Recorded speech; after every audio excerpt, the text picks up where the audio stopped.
Hello world, Lady Mega Lucario here.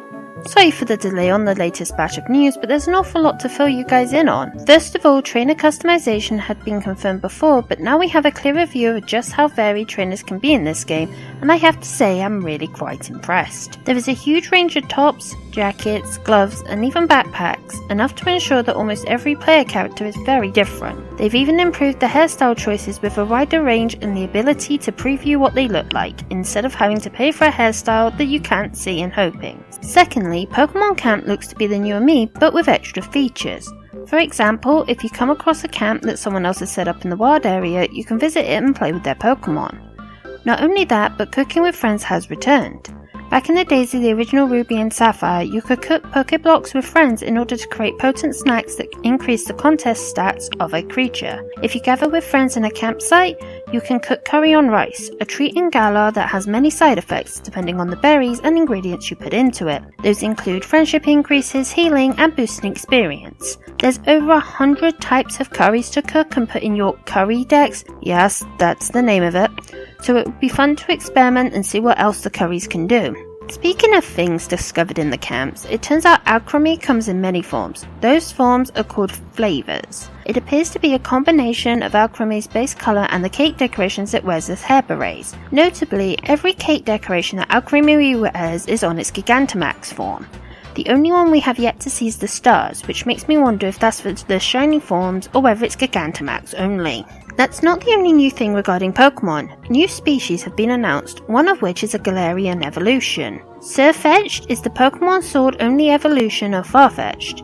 This fighting type Pokemon comes equipped with a Leaf Glance and a shield made of leaves, and is said to retire from combat when its leaf finally withers. The Wild Duck Pokemon has the ability Steadfast and is known to have the moves Retaliate and the brand new Meteor Assault, which looks like it might be a fighting type Hyper Beam, as it stops your Pokemon from moving on the next turn.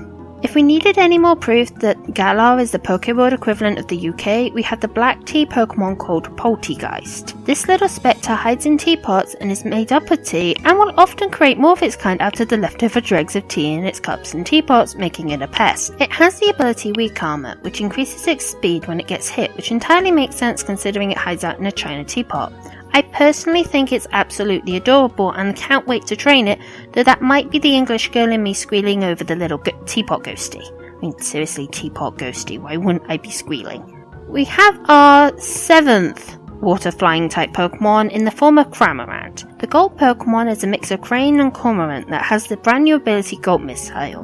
When it uses Dive or Surf, it comes up with a fish in its mouth that it spits at the opposing Pokemon when it gets hit. This Pokemon can and will try to eat everything it comes across, and honestly looks a little derpy. The fish in question looks like it's a new Pokemon that has not been named yet, and it's not the only sneak peek we've been given. There are many as yet unnamed Pokemon that have been revealed. I have no information on what any of these Pokemon are or what they can do, but I do have pictures, so here you go. We have a fish, these weird tree human dragon headed things that I think might be inspiring this building, this arm/side shot of a Pokemon off to one side, and a squirrel thing we see in the crowds in one of the gyms. Finally, trainers aren't the only things that can be customized. The new League cards I talked about last video are also customizable. Trainer pose, expression, positioning, background, and frame can all be adjusted. Since this comes up when you enter a battle with another human trainer, it's an awesome way to be an individual rather than the impersonal trainer cards of before. It's also a signature, so someone like me who battles online against other people, if you guys would come up against me online, you'd recognize me from the trainer cards you'd seen on the screens when I've been building it in front of you guys, so it's kinda cool. This game is looking to be quite amazing. While we don't know much about the story to the game, something I actually appreciate, there's been so much in regards to new Pokemon, new customization, oh my gosh, yes, ditto. Ditto, ditto, ditto, ditto, ditto. Sorry, competitive breeding just became 700 times easier. Now I really can't wait to get into the game in the ranked league. I guess with all this information coming out and the game less than 2 months away, this is a good time to start my PokeU series. I will be releasing a video course on how to plan and create a team of potent Pokemon that will take you far in competition. This will be done in a modular fashion spread across multiple videos. Hopefully the first video will be out in the next couple of weeks. Until then, this is Lady Mega Lucario. signing out.